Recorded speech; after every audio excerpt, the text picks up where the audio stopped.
Okay, this is our big concept map that covers section 10.1 and 10.2. If you'll notice, the heart of chemistry is the mole. And we have three other quantities.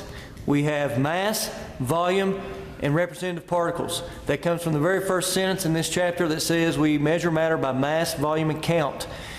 Notice that on this concept map, if you study, remember you can write this concept down on a blank sheet of paper tomorrow, and I will allow you to use it during the test.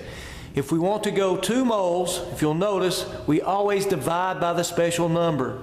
So anytime the question asks you to go to moles, starting with another quantity, remember, divide by the special number. The special number for volume is 22.4. The special number for representative particles is 6.022 times 10 to the 23rd. I want to stop there and make a note. Representative particles can be called atoms, molecules, or formula units.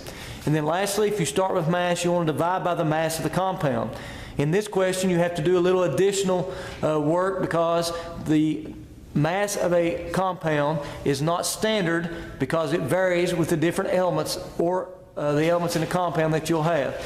So when you're talking about mass, you must calculate the mass. So in summary, anytime you want moles, you will either divide by the mass of that substance, divide by 22.4, or divide by 6.022 times 10 to the 23rd. However, if you start with moles in a problem and it asks for one of those other quantities, remember you will then multiply in the top of the conversion factor by the special number. So if I want mass, I multiply by mass. If I want volume, multiply by 22.4. And if I want representative particles, I multiply by 6.022 times 10 to the 23rd.